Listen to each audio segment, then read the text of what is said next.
In the early 2000s, New York State embarked on what seemed like a practical solution to a persistent problem. The Empire Corridor connecting New York City to Albany and beyond needed faster, more reliable service. But instead of electrifying the line or purchasing new equipment, officials decided to resurrect a concept from the 1970s, the turboliner. The RTL-III, as it was designated, represented an attempt to modernize America's first generation of turbine-powered passenger trains. These rebuilt train sets were supposed to demonstrate that high-speed rail could be achieved without massive infrastructure investment. Instead, they became some of the most expensive trains never to carry regular passengers, sitting idle while legal battles and finger-pointing consumed the project. This wasn't a story of catastrophic failure or dramatic accidents. It was something more revealing about American passenger rail. A case study in how institutional dysfunction, mismatched technology, and infrastructure constraints can doom even well-intentioned efforts. Before we continue, if you think our content is unique and informative, please leave a like and subscribe. It really helps support the channel. Also, make sure to share the video with other train fanatics out there. To understand why New York attempted this revival, we need to examine why turbine-powered trains seemed promising in the first place. During the 1960s and early 1970s, gas turbine engines represented cutting-edge technology. They had transformed aviation, and railroads were eager to harness the same advantages. Turbines offered several compelling benefits: exceptional power-to-weight ratios compared to diesel engines, remarkably smooth operation with fewer moving parts, and the ability to accelerate rapidly without the mechanical complexity of diesel-electric systems. For American railroads, turbines held particular appeal because they eliminated the need for electrification infrastructure. European nations were investing billions in overhead catenary systems, but American rail planners looked at the continent's vast distances and sparse population densities with skepticism. Electrification required continuous infrastructure along entire routes, substations every few miles, and ongoing maintenance of overhead wires. Turbines promised European-style performance without European-level investment. The Rohr Turboliner emerged from this optimism. Built by Rohr Industries in the mid-1970s, these trains were lightweight, articulated train sets designed specifically for Amtrak's corridor services. The articulated design meant cars shared trucks between them, reducing weight and mechanical complexity. The trains could theoretically sustain speeds of 120 miles per hour, though track conditions rarely permitted this. Amtrak deployed these train sets primarily on routes like the Empire Corridor and services between Chicago and various Midwestern cities. The trains featured a distinctive aerodynamic appearance, with curved noses and streamlined bodies that looked genuinely modern compared to the heritage equipment Amtrak inherited from private railroads. The promise was straightforward: deliver fast, comfortable service on existing infrastructure without the decades and billions required for electrification. It was an appealing vision, particularly for a cash-strapped national passenger rail system trying to prove its relevance. The original turboliners operated for roughly 2 decades before Amtrak withdrew them from service in the mid-1990s. Their retirement wasn't sudden, but rather the culmination of operational realities that had become impossible to ignore. The fundamental problem was fuel consumption. Gas turbines are remarkably efficient at sustained high speeds, where the engine operates in its optimal power band continuously. This makes them excellent for aviation, where a jet reaches cruising altitude and maintains steady speed for hours. But American passenger rail service involves frequent station stops, particularly on corridor routes serving multiple cities. Each station stop required the turbines to spool down, then accelerate the train back to speed. Turbines consume disproportionate amounts of fuel during acceleration and idle periods. The Empire Corridor, for instance, includes numerous intermediate stops between New York and Albany. The trains spent considerable time accelerating and decelerating, operating in the least efficient regime for turbine engines. Fuel consumption became economically unsustainable, especially as oil prices fluctuated. Maintenance presented equally serious challenges. Gas turbines require specialized knowledge and equipment. The hot section components endure extreme temperatures and need regular inspection and replacement. Amtrak's maintenance facilities were equipped for diesel-electric locomotives and conventional passenger cars, not turbine engines. Finding technicians with turbine experience proved difficult, and parts availability was problematic, since these were custom-built units without the supply chain of mass-produced diesel engines. The turbines were also significantly louder than diesel locomotives, creating noise complaints at stations and in communities along the routes. While not a fundamental technical problem, it contributed to the train's poor public perception. By the early 1990s, the economic case for turbines had collapsed. They burned more fuel than diesel locomotives, while requiring more expensive maintenance. The original promise of avoiding electrification costs was real, but the ongoing operational expenses made them uncompetitive with conventional equipment. When Amtrak retired the turboliners, the turbine problem remained unsolved. The trains went into storage, and the technology was effectively abandoned in American passenger rail. But the trainsets themselves remained, sitting in yards as physical artifacts of a failed technological bet. A decade later, New York State transportation officials faced familiar challenges. The Empire Corridor needed capacity and speed improvements. Ridership was growing, and the aging Amfleet coaches and diesel locomotives couldn't deliver the service quality that might attract more passengers from automobiles and airlines. Electrification was the obvious solution. The Northeast Corridor's electrified segment between New Haven and Washington demonstrated the advantages: faster acceleration, higher sustained speeds, and lower operating costs. But electrifying the Empire Corridor would cost billions and take years. State officials wanted results faster. Someone proposed an alternative: rebuild the stored turboliners. The train sets still existed, and while the propulsion systems had proven problematic, the basic carbody structure was sound.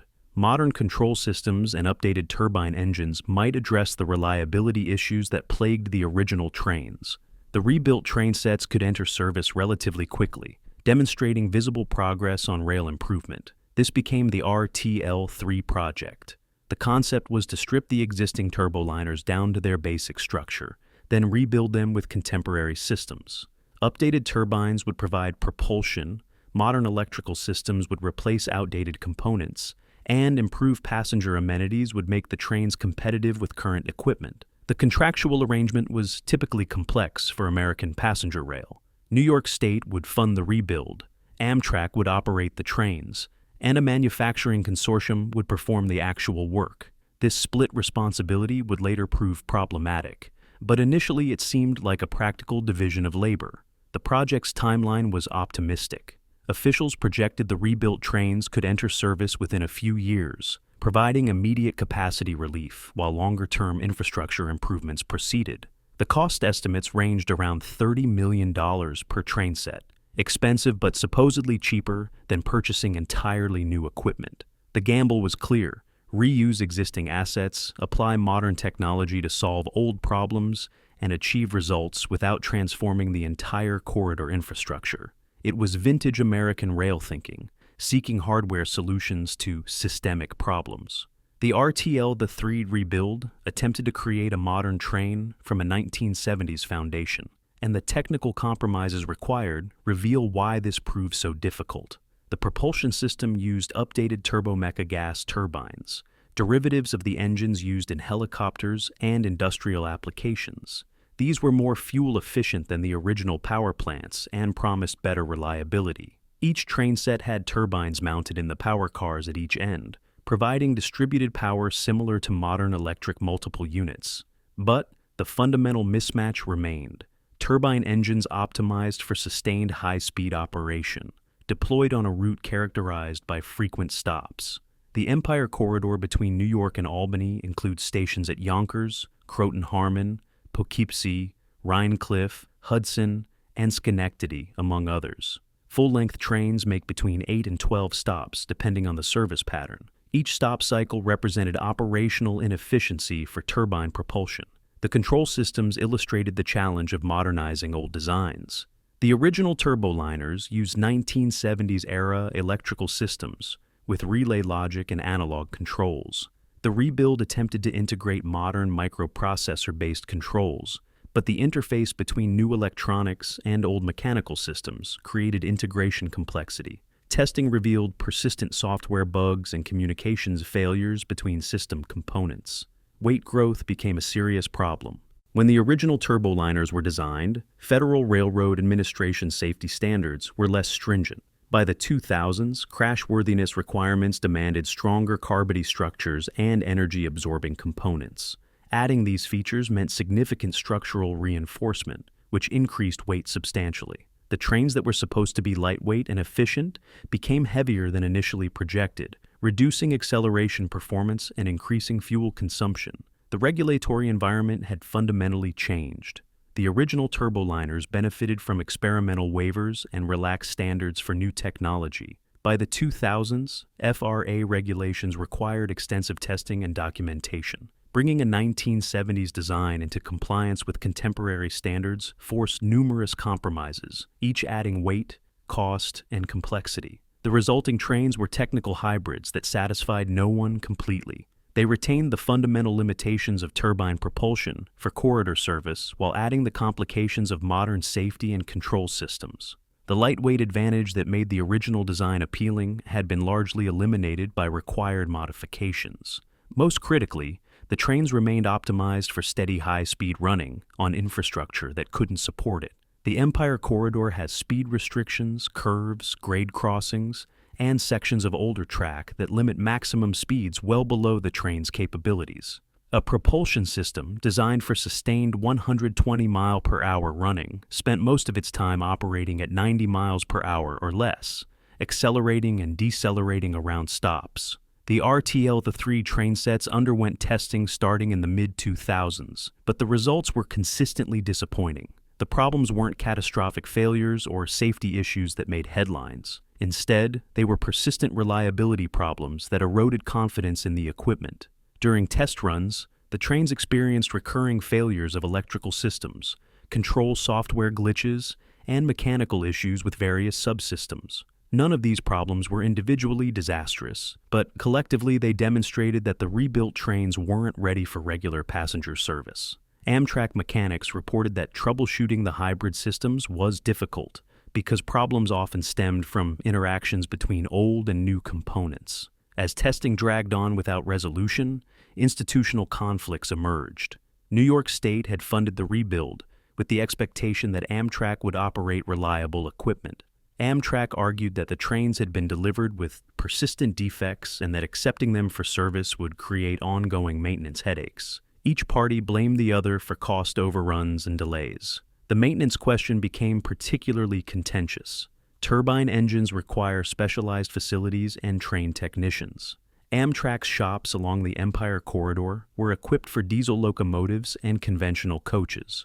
Operating the RTL-III trainsets would require either establishing new maintenance capabilities or sending the trains elsewhere for major work. Neither option was economically attractive. Liability concerns amplified these disagreements. If the trains entered service and experienced failures that caused delays or safety issues, who would be responsible? The contractual relationships among New York State, Amtrak, and the rebuilder created ambiguity that made everyone cautious.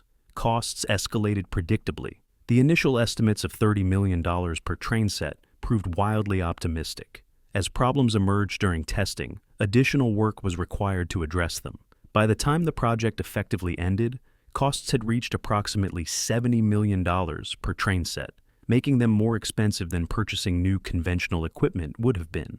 Political patience evaporated. State officials who had championed the project faced criticism for throwing money at equipment that wasn't entering service.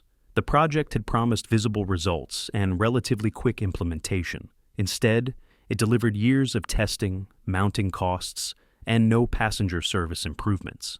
The end came quietly. The train sets were placed in storage, joining various other pieces of unsuccessful American rail equipment. Some eventually returned to the rebuilder's facility. Legal disputes over responsibility for the costs and failures continued for years. The trains that were supposed to revive high-speed service became artifacts of another failed attempt to modernize American passenger rail on the cheap. The RTL-III failure offers clear lessons about American passenger rail, though they are not the lessons project advocates expected to demonstrate. The turbine propulsion system wasn't fundamentally the problem, despite receiving much of the blame.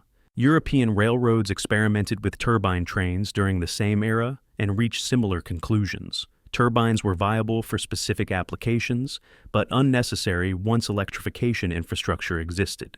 The French TGV prototypes included turbine-powered versions before France committed to full electrification of its high-speed lines. The real problem was systemic. American passenger rail operates on infrastructure designed for freight trains, with numerous grade crossings, restrictive curves, and speed limitations that prevent sustained high-speed running. Turbine engines are particularly ill-suited for this environment because they're most efficient at constant high speeds, precisely the operating condition American infrastructure makes impossible to maintain. The RTL-III also illustrated institutional fragmentation. American passenger rail involves multiple parties with different priorities and no clear authority. State governments fund equipment but don't operate it. Amtrak operates trains but doesn't own most of the infrastructure. Freight railroads own the tracks but have little interest in passenger service.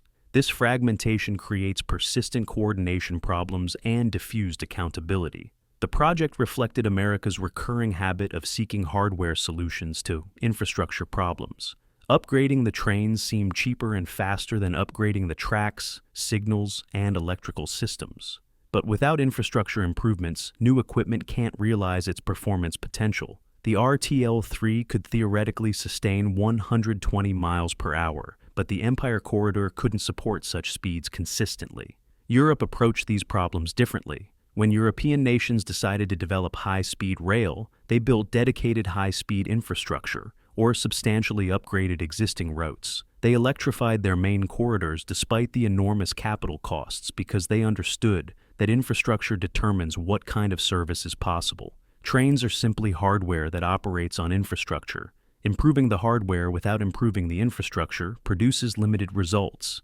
The Empire Corridor has seen subsequent improvements.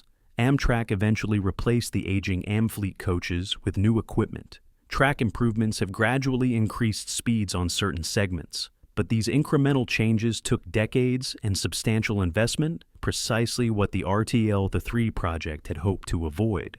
The RTL-III train sets cost New York State and federal taxpayers approximately $300 million total, producing no revenue service and no lasting benefit. That money could have funded substantial track improvements, upgraded signal systems, or eliminated some of the grade crossings that limit speeds. Instead, it purchased a fleet of hybrid trains that never carried passengers beyond test runs.